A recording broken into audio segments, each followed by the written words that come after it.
Welcome students. Today we are going to discuss regarding the CSSD department, that is the Central Sterile Supply Department. Okay, CSSD. It's a very important department in the hospital. Okay, because all the sterilization process of whether it may be the equipments from the OT, it may be from the wards, it may be from the OPDs, all this sterilization is done by this department. Okay. So it is one of the very essential departments. So first we come to its location. Where should it be located?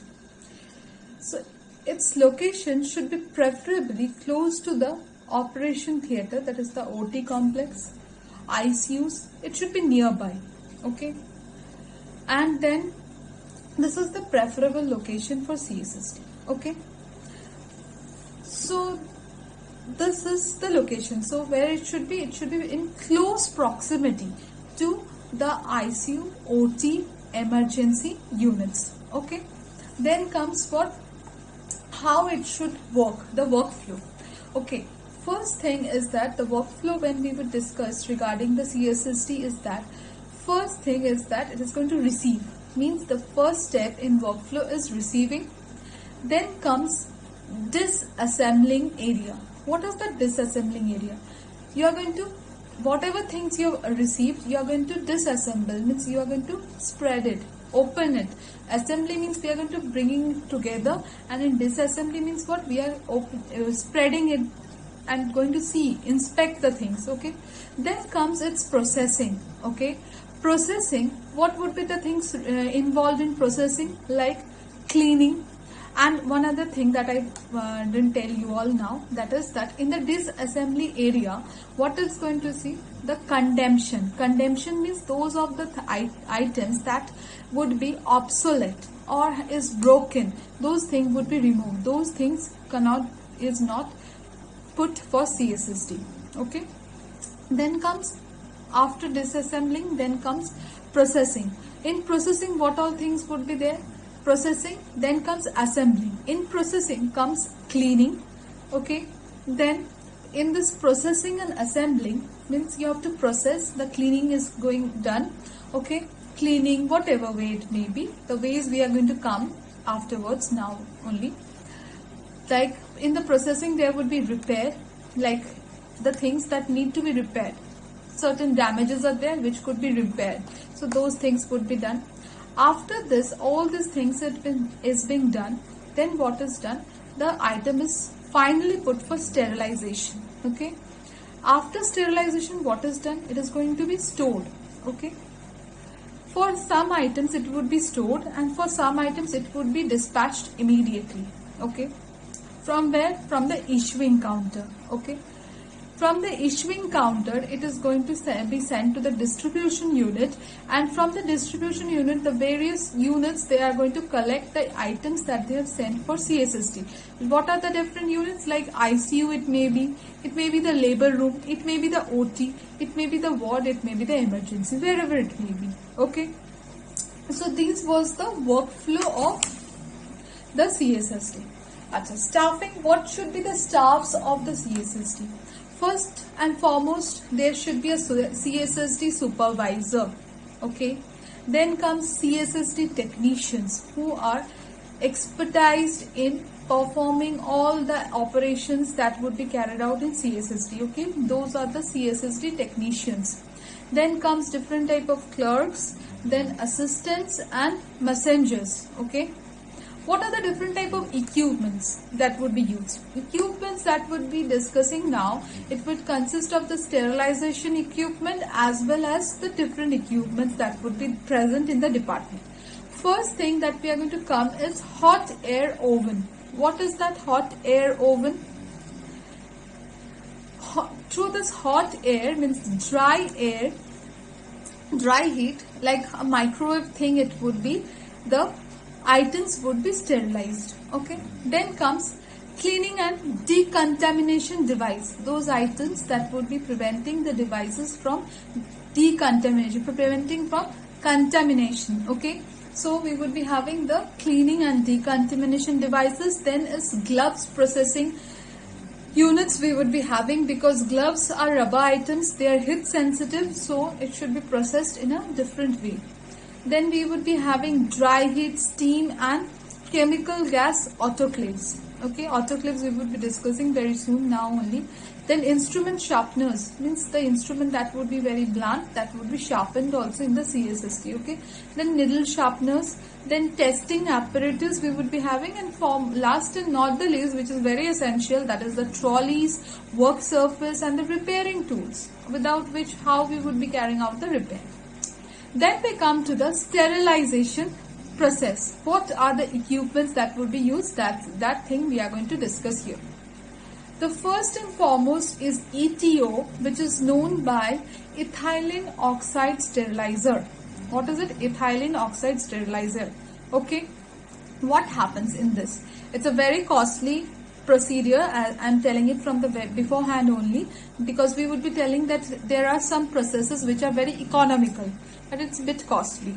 Okay, what will happen here? The instruments would be put in this machine, and with the use of ethylene oxide, which is used as a biocide. Biocide means it is going to kill the microbes. Okay, this is going to destroy. This ethylene oxide would be used as a biocide, and this would be destroying the various type of bacteria, viruses, fungus and other unwanted organisms that would be present. Okay, and this ETO is done for which type of items? Questions may be coming in your MCQ questions, that heat sensitive and moisture sensitive equipments are sterilized by.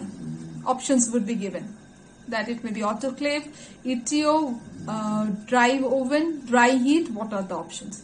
So the correct answer would be in that is ETO. ETO is used for sterilizing only the items those are heat sensitive and moisture sensitive. Okay, so how it works? As I told you, that the biocide, the ethylene oxide is acting as a biocide. Here it is what? It is a chemical agent that is going to kill what? The microorganisms, and it would stop the normal metabolism of whom? The microorganisms, and in this way the microorganisms will die. In this way only the ethylene oxide sterilizer works. Okay, that is known as ETO. Full forms may be also relaxed, like what is the full form of ETO? They would be giving you certain options. So the options, as you have already discussed, now it would be very easy for you all to mark the answers when it comes for your exam, that it would be ethylene oxide sterilizer. Okay, then we come to steam sterilizer, which is known as autoclave. Okay, it's more or less like a pressure cooker. What we do in the pressure cooker, we give different items in the pressure cooker. Within that pressure, what happens? The items get cooked or boiled. Similarly, what happens here? And this one is the most inexpensive and very economical method of sterilization. But here what happens? Here we can't use the moisture sensitive and the heat sensitive items. Okay, because as we know, steam would be there, pressure would be there, so all those moisture sensitive can't be used here. So it's very safe, inexpensive, and it's very time saving also. One other thing that I left to tell you in ETO is that ETO runs only once in a time, once in daytime. Okay, so it has a specific load capacity. Within that it would be operating. Okay, so within that load capacity it would be working, so, and it runs only once. This autoclave and all you can run at any time of the day. As we are telling, it's very safe, inexpensive, okay, and time saving. What happens here?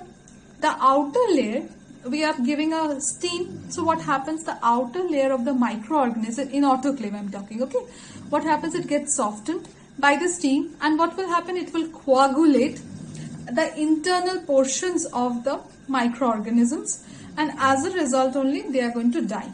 Okay, so this is how steam sterilizer would be using for sterilizing what type of items, like glasswares, okay, linen items, okay, then the different instruments that would be used in OT or in the wards, whatever you may be using. Okay, then comes dry heat sterilizer. Okay, what is happening? Dry heat will penetrate all the items such as oils if you are using. Closed containers would be used and dry heat would be used. This dry heat sterilizer is dry heat means what? It would not be containing any moisture. Water vapor would not be there. Okay, so dry heat is passed. What will happen? It would be used for sterilizing what type of items? Like surgical instruments, medical, dental, all such items would be used for sterilizing with this dry heat. Okay, so these are one of 3 common things that we are going to study. Another thing is that we are going to study is that different type of we are going to use radiation sterilization. Okay, radiation sterilization with the help of different radiations, gamma radiation, ultraviolet radiations, like ultrasound cleaners would be there. What it would do? It would produce bubbles. Ultrasound, with the ultrasound waves, sound waves, it is going to bombard on the microorganism, and as a result it is going to die. Okay, then we are going to use chemical sterilization, which is also very important part in sterilization in CSST. What is that? That different disinfectants would be used. What are the different disinfectants that are going to clean, that are going to kill those microorganisms? Okay, then what? Antiseptic solutions may be used, degerming solution may be used, different sanitization procedure has been very common with the word sanitization nowadays. Okay, so these are all the things that would be included in chemical sterilization. Okay, so this was the part from CSST. Okay, if you have any doubts, I hope I was clear. If you have any doubt, you can comment in the comment section. Thank you. Have a good day.